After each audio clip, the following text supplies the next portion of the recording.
Hello everybody, I'm back with another video for you today, and I've done Nilfgaard and Skellige already, but guys, I have a Skellige deck for you today, and I'm sorry I'm not covering all the factions as I usually do, but I think the most has changed in Nilfgaard and Skellige, so that's why I'm focusing on these guys in particular. I'll probably have monsters or whatever tomorrow if I get around to it, but I was playing around with Eist and I wanted to revisit the kind of Eist deck that I built a while ago, like on the last patch.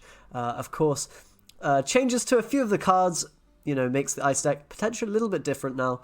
There are more warriors available for you to play and revive later with that leader ability. We're looking at you, Vabjorn, of course, became a warrior, as well as Vild Karl, who wasn't, but he was still working, with the Canute combo. You now have a bit more flexibility with him also being a warrior, so you can potentially drop him in an earlier round. If they remove him with like damage, then you can revive him and use him anyway, so there's a little bit of added potential in terms of the Eist himself. Apart from that, I'm not sure Eist got too much of a buff because they didn't really, Skellige as a whole didn't really get any buffs. It was only the leaders that maybe got changed, in Arnulf getting points or Svalbard getting provisions or whatever, so in that regard, Eist didn't really get a buff.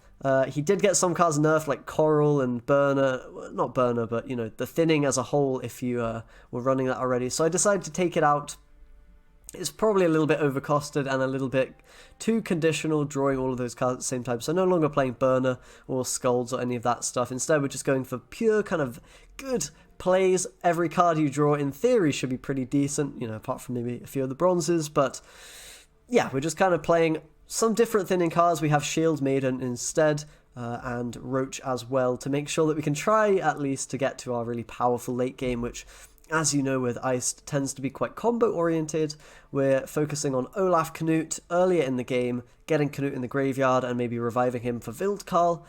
Alternatively, you can play Vabjorn twice, which is pretty fun when you have light long ships to set him up, hit a unit. Arnulf is quite popular, and knocking out Arnulf with a Vabjorn feels very, very good. Likewise with spear tipping monsters and whatnot. And just generally, for 9, I don't think Vabjorn's that bad, honestly. If you're hitting like a 4-strength unit with him, it's worth it. Definitely. If you're getting more than that, then it's very good. So he's quite a cool inclusion.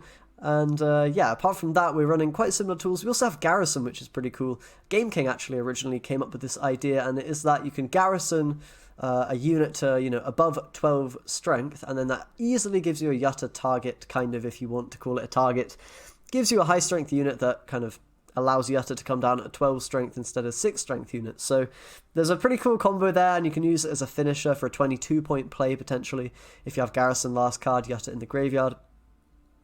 Other than that, all the combos are kind of the same. We do have a Disgraced Brawler as well for another target for both Hjalmar and Eist. And yeah, apart from that, we've got all the good bronzes in terms of we've got a lot of damage. I'm not sure about Double Marauder. This might be a bit clunky. A lot of the time it is. I was running Fogs in the deck before, to maybe delay playing a unit so you could Marauder more easily, but they might be a bit clunky. You could consider taking them out. We do have Cutthroats to set up bleeding and a little bit of damage, the Bloodthirst, which of course helps Ravager out. And, potentially Vabjorn or whatever. Apart from that, it's just kind of, okay bronzes that you're happy to get rid of early in the game and hopefully mulligan away for later on when you want to be playing only power plays in round 3. But yeah, I think the deck's pretty good. It might be a little bit worse than other Skellige leaders or decks. I'm still a bit unsure on that. This probably isn't the perfect version of Eist that you could be running, but I was having, some amount of fun and success with it. So wanted to revisit the leader and bring a video for you guys today, as always. So with that being said, let's jump into a game or two and see how this one plays. Okay, our first opponent going to be Emir. Probably soldiers. I've been seeing quite a bit of them recently, and they do seem pretty damn good. Of course, did a video on that one if you didn't catch it. But anyway, what are we going to mulligan here? Well, of course, Roach we can get rid of without a problem. Marauder on the blue coin is kind of awkward, so we could get rid of that, and I think we will.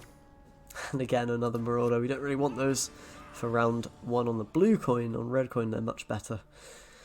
First things first, we can go with the Longship, I guess, and use that for a bit of removal should we need it. We do have the Shield Maiden in hand, which I forgot to, properly mention how you're proccing that, but usually you want to be using Butcher, you want to be using Harold, or even the Svalbard Totem, potentially, to get her out the deck. Okay, just a brigade going to be the first play from them. We could probably go with a cutthroat. We want to get this out of the hand, you know, in round one. We'll also start setting up the potential bloodthirst for the Ravager. And yeah, this round, of course, we do a bit of graveyard setup. We do a bit of getting, you know, cards out the deck, thinning and whatnot. Let's go with the Herald now. If it doesn't get answered, we can use it to pull the Shieldmane and Outroach, of course. Will give us a little bit of extra tempo, and we can push with the Longship as well, I think. Not a problem with that, of course. We can maybe even deny the bleeding, potentially. Although, not this time round, but something you can do if you are being bled in that sense. And, you know, we don't really have a unit that we can get a tactical advantage of up for Yutta. Sometimes you can do that if you maybe proc Olaf with Knut. You can then tactical advantage him, get a big unit and play Yutta. But this situation we don't really have a way to do that, so probably won't. Instead we'll see what we're going to get from the opponent. We do need to probably push round 2 pretty hard, I would say, if we're able to against this kind of stuff. We do also have Brawler enabled here. That's pretty interesting. But we really want to get Shieldmane out, so I'm going to play that now and then go for the Butcher onto her. If we're able to get that out, then that'd be quite nice. I think we can keep the last ship proc. Even damaging it wouldn't be a bad idea, I don't think, but I'm going to just not do that for now, I don't suppose. Want to get the bleeding down as soon as possible, of course, as you know. Or you always want that, right? So we do miss out on hitting a skull with this, but that's because Harold died, right? So can't really avoid that one. But you know, we get some pretty decently costed thinning. These guys are actually quite good, and I think they might even just be good in almost every Skellige deck now. But especially if you're running something like Svalbard Priest or whatever, right? Pull them out pretty easily. Okay, Knight Errant comes down. I think we can go with a Ravager onto the Infiltrator. This will kind of tempt a pass from them, maybe, as they start kind of losing the Infiltrator. We could even shoot with a Longship if we want to kind of make sure that it dies. We'll lose a point, kind of, if we do that, but I think it's probably worth it, just in case, you know, they go for the pass here, which in some ways they are incentivized to do, because we have so many points. And there it is, so managed to take the round, and we can now push round 2 a little bit. We will need to do that, because if they're soldiers, giving them the long round is going to be pretty damn nasty. We might end up losing the card if we do push here, but I think it's something we have to risk. Cutthroat we can get rid of. Garrison's not a bad one, since we have Yutta in hand, although it does play into removal a little bit. I don't mind this hand too much. The Brawler's maybe not great, so I'm going to get rid of it, I think. And yeah, right now we don't really have a warrior to res, so putting Vildkarl in the graveyard isn't a bad idea. We can do that. Maybe play Olaf this round as well, I'm not sure. I guess we don't have any synergy with him, so it's a bit awkward. Yeah, maybe we can just play him. It'll probably get locked, right? And if not, I mean, we can't proc it anyway, is the unfortunate thing, so it'll just be a 5-point play. Maybe it's better to go with Yutta and have... Yeah, I think playing Yutta as a 6. It's pretty low tempo, but it will allow us to have that Garrison finisher for 22. Vildkarl we might choose to get rid of if it's not, you know, obvious how we're going to be able to actually get value from it. And okay, I mean, Infiltrator's kind of annoying card. I don't want him getting the value from that. I think we do need to push on a little bit, so let's maybe go with Olaf for now, and we can then maybe Ulfadin, Vabiorn. It's not really too great of a combo, of course. You're wasting damage a little bit there. Jenga is also on the agenda, potentially, to lock Infiltrator up. We'll see. It's a shame we don't have Knut for the Olaf. That would be really good kind of pushing potential. I mean, we're even, you know, getting our guy boosted up, which is pretty crazy. Let's go ahead with Ulfadin. Definitely is scary if they are pushing us with like a Leo or something now, as we're going to fall behind in points. But I think we can afford to do it. The alternative is passing, you know, which isn't feeling particularly good. Or maybe playing one of our better cards. But now Jenga is working if we want to go with that. If there's room to do that, we can. And we will see. On the bright side, if we do get a Leo, then that at least makes sure that Vildkarl will be, you know, pretty decent later on. If we're able to proc him and activate that. Let's go with the Jenge now then, I suppose. Can lock up Infiltrator, and we're 10 points up, so there's a few things that will get ahead, of course, but we're still kind of banking on the fact that they might, or probably will have, you know, soldiers going on in their hands somehow. Although it looks like maybe not. Let's go with Fabian now. And most likely we're going to lose the card now that they've played Leo, which of course doesn't feel too great. We can maybe play Garrison this round now that we've played Fabian. That's a, you know, an alternative target potentially. And I think I'm going to do it. I think I'm going to do it. It's kind of unlikely they'll be able to get ahead of this player. 9-point play required. Peter doesn't do it. Slave Infantry doesn't do it. Vreemdi doesn't do it. Vrigef doesn't do it. There's like very few plays that will make that amount of points. So Asire's already out. So I think we should get our card, which is like really important. Either that or we'll get the Emir ability, which is kind of equivalent to a card in a way, right? And then we're kind of just hoping we activate our Wildkarl, I suppose. And Leo's going to be returned to the hand, okay. So they are going to take the card. That means probably playing Wildkarl is fine. We're not going to want it anyway later. Alternatively, we can mulligan it, I suppose. We do have the Canute in graveyard. I actually wait, do we? Am I tripping out? Oh no, that's in deck. Oh, silly me. Okay, so, I mean, the res here isn't going to be particularly good. We've got Fabian, I suppose. It might be worth getting rid of this, seeing if we can, I guess we can't play it unless we play Eist, so what am I talking about? Let's just pass them. Yeah, it's a bit troubling because we know they're going to have a Leo, right, and last save, so we can't actually make a tall unit, otherwise we're just running right into their Leo nonsense. And yeah, this is the problem, right? Like, this combo is great, but not when they have last say, which they do, unfortunately. So I guess we've got to get rid of that. And hope we can get there with Fabian. I mean, this hand isn't very good, so my hopes aren't that high. On the bright side, they will have a dead Leo most likely here, so we can kind of abuse the fact that they've pulled that back to hand. It will be a 5-point Leo, but, you know, it could be worse for us, I guess. Let's go with the Butcher. And hopefully we get a bit of Fabian value. Otherwise, you know, we won't have a particularly great Eist here, I don't suppose. Okay, well, I mean, we could also just res something else, I suppose. It's not really anything here. Yutta, I guess, is the only thing. I guess we should play Brawler. It's a bit risky because they might have damage and then he'll lose some value, but maybe they also have a tool unit that we need to hit with Knut. And, okay, there's a Swizz. So that was actually a correct decision because that would have been able to yoink our Butcher had we gone for that. So I think we're winning here, right? We just need to go with this guy. And I mean, we're not going to take... Are we going to take Fabian? I mean, it's the same difference really whether we do or don't, right? So I guess we can. No harm. And alright. Looks like we got him. Just about. Very, very scary and very close. But, you know, mulliganing away the Wildkarl turned out to be a good decision, I suppose. Although, probably would have won either way, I guess. But that's the problem with pulling back Leo to your hand. It's so easy to play around it, and we were able to do just that. So, pretty nice win there. Let's jump into another game and see if we can do it again. Okay, let's jump into the next game against Arnulf. We'll see if this one's a little bit more conventional. Maybe we get off a Canute finisher or Fabian or whatever onto Arnulf, something crazy like that. That last game was a bit weird, playing around a Leo and whatnot, so we'll see what this one is like. Again, blue coins, so we don't really get that Marauder value, which is unfortunate, but, you know, what can you do? We'll get rid of Roach here. We'll get rid of the Marauder, and the Marauder again.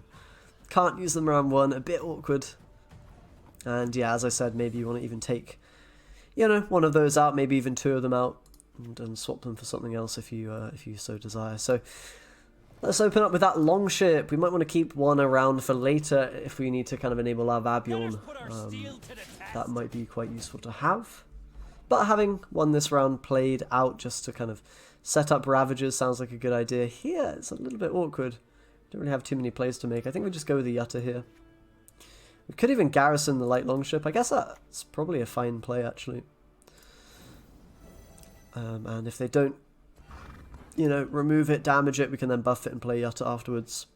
And it also, of course, allow it to ping more often and whatnot, and not die, since it was 1 strength. Cleaver definitely punishes that play, though. So, you know, not really too great for us, but whatever. I think we can play Yutta now anyway. And I suppose we'll shoot a shot with the longship. Ravagers now can work. We can also maybe play a Butcher. Yutta in the graveyard, although we don't really want to use that. You know, we don't really want to use that one as our ice target, so we don't have anything to synergize with it anymore. More likely a Hjalmar target for later on if we draw him. And I guess we're going to go for the Vabion probably as our Eist if we don't draw maybe a Knut or something, you know, next round or whatever. That's probably how we do things. Let's go for the next Ravager. Saving the Butchers for the Herald is probably fine if we don't want to go with them here. We could probably go with them here as well, but you know, this will work, I imagine, quite well. Come here, let's dance.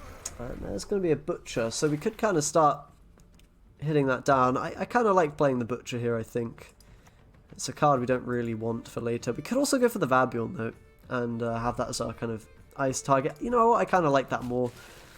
It gives us, you know, a lot of points here and probably pushes the Arniov player out, and we've now got this as our kind of finisher onto their leader. If we have Last Say, that's going to be really quite effective to deal with the Arniov points, because of course his base strength is very high, and that's going to be the round win. So looking good so far. The only problem with doing this is, of course, our what's it called? Build Carl might be a little bit tricky to activate.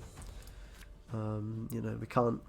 We don't want to set up the kind of combo with Knut and whatnot because we'll sacrifice a bit of value.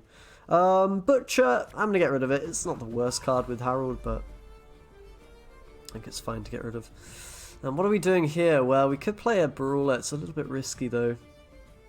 I kind of like pushing the Arniov decks, to be honest, because they tend to want to kind of have the longer round more than we do. Because of all the Bloodthirst synergy, if they go Arnulf and then have all the boys on the board, and maybe they play a long round focused Arnulf. So I think pushing here is probably correct. We can go with Totem, we can then go with Olaf, Knut, and nothing really is going to beat that combination of cards in terms of points. They might be able to kind of go equal with it to an extent, but unlikely they're going to be able to beat this. Of course, the damage isn't really going to do anything against these guys unless they maybe have a Jenge or something, I don't know. Don't want to set up a lock, but we should be able to push a lot of points here, and that's obviously really, really good news if they are a long round focused deck. I've seen a lot of like Regis focused Arnulfs and stuff like that, so I think it's better to be safe than sorry here. We can kill this Harold and deny the skulls. We can of course get our Olaf value as well. Now we definitely are a little bit scared of a Geralt or something here, but at the same time, it won't quite get them ahead if they have that, so it'd be a tie, and we can maybe take a pass at that point. If we can, we want to maybe save Harold because, you know, it's just a nice one to have with the Butchers if we are drawing Butchers in round 3, which is pretty likely. I mean, our deck has got a bunch of bronzes, a bunch of you know, 2-copy bronzes. It's going to be Shoop coming out. Shoop Arnulf, okay, and most likely Hjalmar as well. Since they have Brawler, that's a card we need to be wary of. Let's see what option they go for here. Destroy the random enemy. Okay, going to be a 10-point shoot. Not anything spectacular by any means.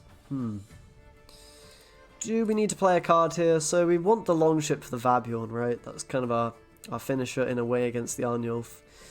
We kind of want to keep the Harold. The Jenge is not too useful. Neither is the Brawler. So we could play these if we want to kind of push a little bit more.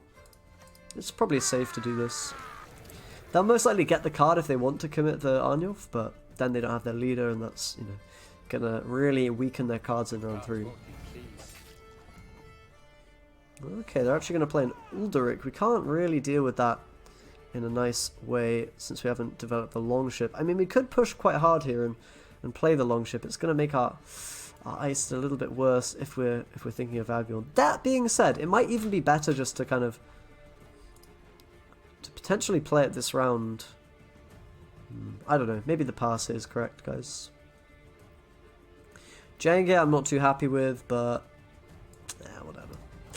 Whatever, it's not the worst card to have, and you know, we've got last say, so that's going to definitely be important in some way here. Even if we don't have the best cards ever, we've at least shortened the round, so if they're doing some shenanigans with Wild Boar or Regis or whatever, it's not going to be too devastating. It will hurt quite a lot maybe, but not on the same level as it otherwise would. And there's a chance we get a pretty decent card from them here as well. We'll see though.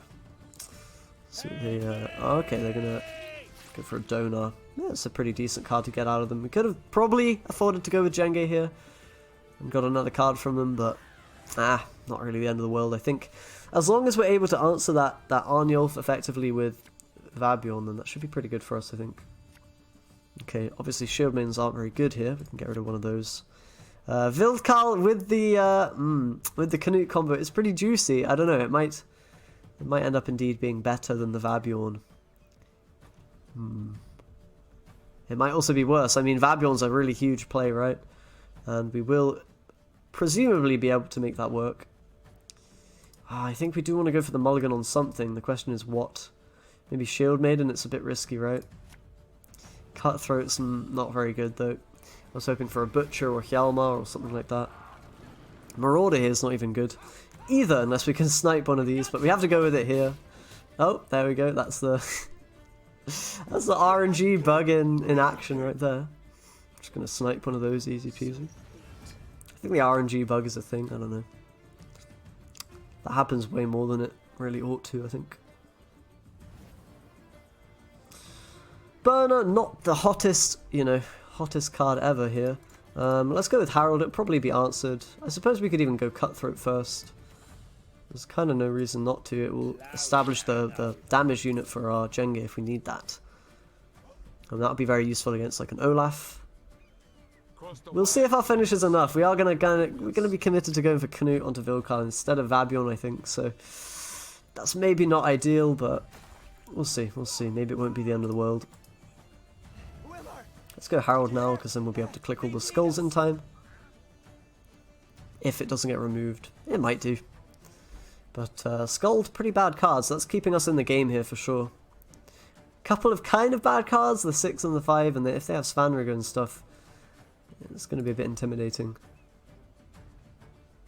Arnulf does come down now. Big 8-point play. And Svanrigger for the 11 as well. It's definitely a scary amount of points. Let's go with the Longship now. I guess we can put it on back row. And we'll click the skull. So pretty far behind. We do have this kind of 21-point play with Vildkal. Or we can take Vabion for 15. Okay, can be, right. Well, in that case, I guess we're taking the Vabion. They got the Vildkal, but that's actually maybe good for us. I mean, we win the game now, right? Can be sometimes good, sometimes bad. They got rid of a Champion's Charge, which wasn't the best card ever, but looks like we're now winning with that Vabion from the graveyard. I like the flexibility that this deck now has.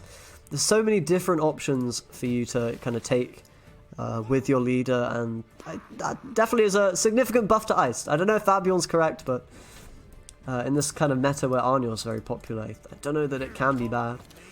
Can be kind of costing the game there, but that's the price you pay when you play that card, I suppose. Pretty damn close one, but managed to get there in the end, despite, maybe a bit of a weird round 3. Anyway, that's the deck. I think Eist is pretty decent still. It's definitely been fun to revisit. And yeah, I'm glad with the amount of variety there is in Skellige leaders and Nilfgaard leaders that seem to be playable right now. We'll see if they truly pan out to be good, or if it's just, people buying into the hype of the buffs and nerfs and whatnot. With that being said, thank you a lot very much, guys, for watching, and of course, do subscribe for more Gwent content. I'll be covering the other factions in the coming days, I suppose, as I always do. Do check out the stream on Twitch if you're interested in a slightly more laid-back, less Gwent-focused approach to the, to the games and whatnot. Anyway, yeah, thanks again, and I'll see you guys next time.